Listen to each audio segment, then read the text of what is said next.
I'm your host, Welcome to 3. You're joining me for Vampire Girl 3, Chapter 3. You slowly stir awake on the straw bed of your dungeon cell. You roll over and look out past the middle bars, noticing that there's no guard at the post. You slowly climb out of your bed and approach the entryway, squinting in the low light. The guard's gone. Marco left. I wonder what's going on. Rest your hands on the cold metal bars as your stomach growls. I'm starving. It's like they give me just enough food to keep me alive, but so little that I'm hungry all the time. I'm pretty sure it's morning, but I've stopped trying to guess what time of day it is down there. Levy called what's happening to me a presentation. So far, anytime I've been presented in this world, it's been bad news. The worst was when I was presented to the Seven Princes. I never felt so vulnerable and terrified in my life. It was awful. I'm glad Finn intervened. Suddenly Marco appears at the end of the hall. He walks up to you, his armor clanging with each heavy step, and scowls down at you through the bars. You look down at his hands and see him holding thick chains and a lock. Good morning, Ari. Good morning, Marco. Are you having an okay day? How's the weather outside? Have you seen Finn? You avoid your eye contact and the questions. Marco walked close to the metal bars between the both of you, shuffling his hands in his pocket. Pulls out a key and unlocks the door. What is he doing? Is he letting me go? No. Why are you unlocking the door? Are you letting me escape? Of course not. Levy wanted me to place you into these chains and escort you to your room. My room? Why? To change clothes. Prince Levy doesn't want you in those rags during your presentation. I still don't understand. What do you mean? I keep hearing about the being presented. What is it? I don't know. Levy only told me that you will be revealed for what you really are. I'm not Levy's most trusted advisor, Ari. I'm just a nameless guard. Not to me, you're not. But I suppose it's a little too late for that. He slides the metal door open, screeching the rusted metal together. Turn around. Walks into the prison cell, holding the chains up. The door's open. Now's my chance to escape. Stay put. Take a step back, giving him space to enter. I'm scared, Marco. I don't even know what's going to happen to me. He walks up and swings the chains around your wrists. He drops down and links the chains. Around. Wow, they need to correct that misspelling. Your ankles as well, locking them with a heavy padlock. Stands back up as you turn to face him. Come on, go upstairs. You both head out of the cell, up the stairs. After a long walk through the dungeons and up to the castle, Marco swings open the door to your old bedroom. You walk in and immediately thrust into the sunlight.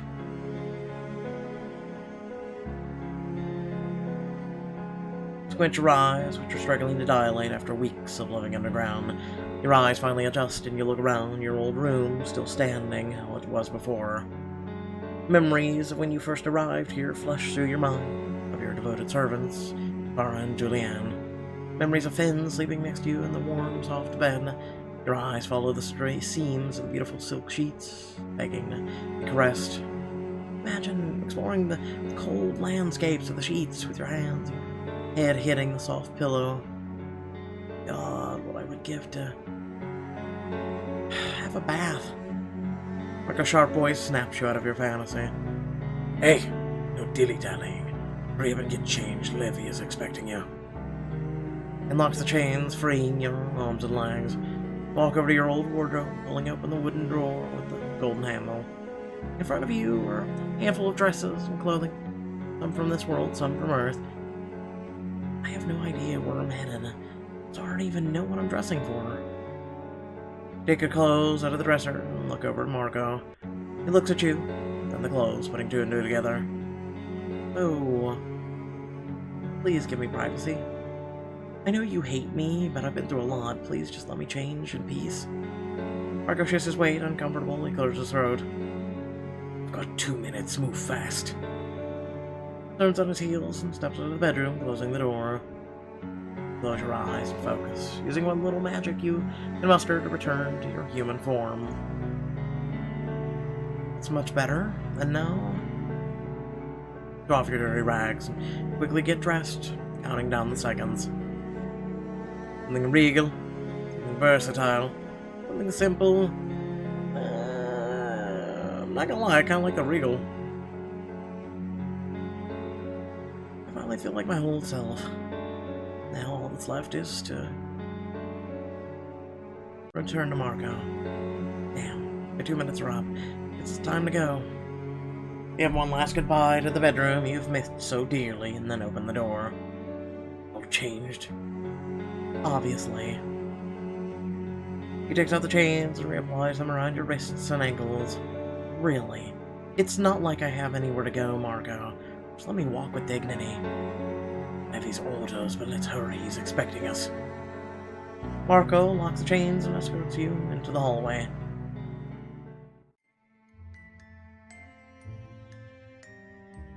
The down market of Stone Hill's booming with people from nearly every realm. Doesn't look so bad for having been burnt to the ground. He must have been working like crazy to rebuild. Probably used some magic too. Just too bad. I was locked in a cell instead of out here helping. I couldn't find a way to resolve this with peace. Marco escorts you to close to the stage set in the middle of the market, where Levy stands waiting. He sees you and walks up to you, grinning in delight. Perfect. The guest of honor has arrived. Just what are you trying to pull, Levy? Let's just say you'll never had a proper presenting, and now everyone is dying to see the true face of their admired princess. Hurry now, princess, your people await. Marco pulls out his key, uncuffs the chains on your wrists and ankles. He pulls them away from you as you rub your wrists. The cold metals made them sore. Levy grabs you by the arm, quickly shoves you onto a stage with him. He pulls, trip slightly, and your knees hit the stage. Ow! Marco approaches you and extends his hand to help you up. Everyone's looking all... Take his hand as a kind gesture. Take his hand and slowly climb back up onto your feet. Thanks. His head barely nods. You walk up to the stage, Levy hovering above you. Marco stands behind you on the stage, assuming his guard position. Levy steps up to the stage, addressing the people, your people. Ladies and gentlemen, the moment you've been waiting for. People turn and face the crowd, captured by Levy's announcement. I promised you an unveiling of the traitor to our land, the trickster that killed many of our courts. Here she is, your beloved princess. Levy grabs you and pulls you close to the front of the stage with him. You look down and watch the people look at you. They seem confused and nervous. I've never seen this many people in Stonehill. Levy must have invited nearly everyone in the kingdom to this. Take a good look at her. She looks the same as ever, yes? Levy? What are you trying to prove? That perhaps you want to. They think you are. Levy slowly draws a long dagger from his suit jacket. What are you doing? The crowd gasps. Watch as more and more people react. Some seem ready to jump to your aid. Others pull them back. Levy is authority here. They begin whispering to each other. The fear and the swear is palpable. These are your subjects, and Stonehill is your home. You all know who it is that brought war to your kingdom, don't you? Hesitant yells from the crowds. The Wild Ones, the Druids, the Midnight Star. Can't. He'd really try to... Levy slashes at your throat, aiming to kill. Acting on pure instinct, your Fey reflexes take over and send a burst of protective magic out of each hand. No. What? What, am I gonna change my outfit too? Really? I could have been simple and then gone regal. The power of your touch sent Levy skidding across the stage floor, dropping him to a knee. His stance is deadly like a snake's. And now they know. No, they all see me. We need to propose a scheme. People Stonehill and the rest of Inferno, please listen. Levy is trying to reveal the truth, of course, and I have. Don't fall for this. Honestly, Yes, your beloved princess is in fact a fae, our enemy. But if you thought it was bad enough, ladies and gentlemen, it turns out she's not just any fae. She's the Midnight Star. The fae who leads the wild ones, the druid of Yami, who brought war to Stonehill. If we make her bleed, we may just get to meet our dragon. Wouldn't that be a show? Levy moves again, and you see his eyes flare with sick glee as he steps behind you. He wraps a possessive arm around you, and you stare into the crowd looking for an ally to come forward. So weak. I need food, sleep, safety. I can barely stand. All these people have sworn themselves to me, but not one is ready to stand up to Levy. Your heart breaks as you lock eyes with different vampires and shades in the audience, realizing that they are all disgusted with you. Some women hide their children's eyes, but others push them forward. They want to teach them what justice looks like. Levy caresses the skin, arm with a knife. You feel the cold steel run along your shoulder. The only person showing even a hint of remorse is Marco. Once your loyal subject, your friend. Tries to avert his eyes to the torture he knows is about to commence. You can see that he's shaken and worried. Yami's gone. Even if Levy does torture me, it will all be for nothing. Give up. Feel the strength drain from your body and your limbs go numb as you slump against Levy's grasp. He stands behind you, one arm outstretched, dagger in hand, the other wrapped around your neck. He flexes and your air supply is choked. You start to struggle. Your head swims. For a moment it goes black. You are barely aware of the world around you as you fall down on the stage floor in a nearly lifeless heap. When you come to, it is because Levy has kicked you hard. His move sends you sliding across the stage, battering your arms and legs from the head back. I wish Yami were here, Finn, or anyone. My body is failing me. He grips you by the hair and pulls you back to your feet, where you sway and groan, barely holding on to consciousness. Levy beams triumphantly and shouts into the crowd. Look at her. Princess Ari reduced to this. She's the reason your loved ones are dead. She's the reason the druids are back. She betrayed you. Us, our world. She used your love for her to destroy you. She's no queen, she's no friend to our people. And at sunset, she will pay for her sins with her life. His hand crawls to the skin of your back. Every movement feels like a violation, as if he's taking everything from you. Go on, take a good look, people. He uses his hand to shove you off the stage. You collapse near your once loyal subjects. Quickly scramble to your feet, now on the same level as the crowd. They yell at you, scream, food flies at you, a tomato smacks you in the face. Feel a rock smack your shoulder, cutting through your skin and drawing blood. The audience gets closer, taking their anger out on you. You turn towards the stage, wondering if the monster atop it is better or worse than the monsters below. If I have to take my chances, I'd rather stay in the crowd. Friggin' move, Marco's voice rings out. Levy, goddammit, stop this madness! Why? She's getting what she deserves. Punishment. It's only fitting that this is how she lives the last moments of her life. Marco has had enough. He hops off the stage and runs to you. As he moves, he snatches a beautiful, expensive cape from off a merchant's cart. He throws the robe over you, hiding you from the hateful stares of the townsfolk. You grip the robe and hold it tightly, finally some respite from this horrible experience. Marco quickly escorts you out of the town market. The audience continues throwing things. A rock hits Marco's chest, stinging the metal armor. More fruit smashes into the robe, staining the red fabric with a sticky liquid. Marco. Is Finn hated like this too? Don't know, I should hope not, but if the rumors I'm hearing are true, And he is Fae. Let's just say you got off easy compared to what they might do to Prince Fenris. I don't know. I mean, he's taking care of them all well. Your eyes tear up and you nod, ready to leave. Marco swiftly escorts you back to the castle and away from the mob.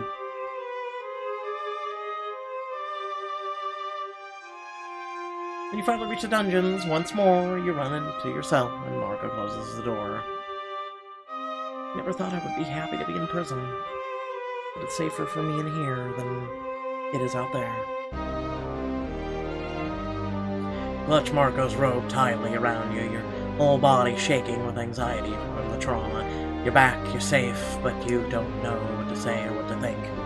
You sob into the robe, the smell of tomatoes and peaches hit your nose. Is remains of what was thrown at you. You look up at Marco, he's staring at you from the other side of the metal bars. His expression is unreadable.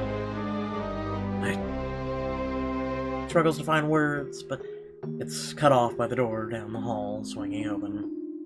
Levy jogs up to your cell, still happy as a clam.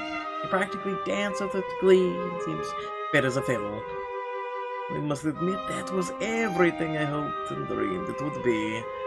Although, had I been a tad quicker on the draw, I would have stick to you naked first. Permit me, Prince Levy, to say that you went too far. The other princes would never approve such inhumane act against the princess. They did indeed, too. Ari deserves to be punished. That was not punishment, it was humiliation, it was torture. That was whatever I say it was. I would remind you to check your tone, you grimy little imp. Nobody has forgotten that you were once loyal to Prince Fenris and that the traitor to our kind. If you continue to question my actions, I'd be happy to have the executioner prepare a third noose for yourself. Marco stares daggers at Levy, who stares back. Fearless and cocky in his demonic power, Marco takes a step, or a deep breath, steps back away. Good boy. And now leave us. Marco looks back at you, and you finally see compassion in his eyes that you're used to seeing. You hope that what you're seeing is forgiveness. He begrudgingly and slowly exits the dungeon. As he does, Levy waves a sarcastic goodbye and turns back to you. I hope you enjoyed that as much as I did. Levy, I swear, I won't cause trouble. So just send me away. Let me go home to Earth. Let me leave in peace. I'll take Fen with me, and we'll invoke the spirit from the Inferno. You can end this without bloodshed. I fear you've misread me, Princess. The bloodshed is my favorite part. Turn away, sliding to face the stone wall behind you as the tears continue to fall. Oh, well, regardless, I hope this presenting was a lesson for you. I control the people now. I control your fate. I'm the only one with enough power to offer you freedom. You and Fen will die at sundown. Hung by your necks on the very stage you stood. The crowd cheering as you struggle for your final goal of air. That is, unless you agree to my terms. Marry me, princess. Make me the king and I will see to it that your Fen will live. I don't really have any options left. But even something that awful seems too simple. I need more information. I need to know...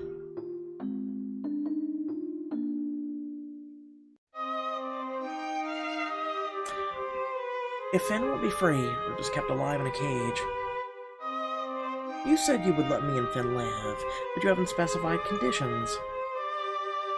If you're half as tricky as contracts as your father, I have a feeling that's an important omission. Clever.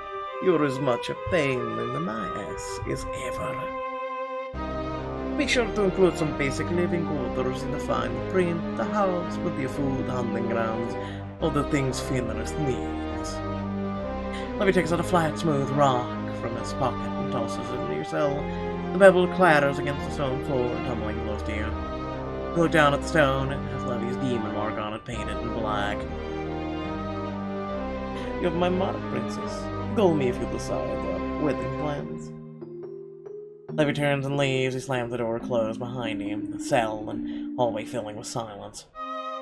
Marrying him is the only way to make it out alive and keep Finn safe.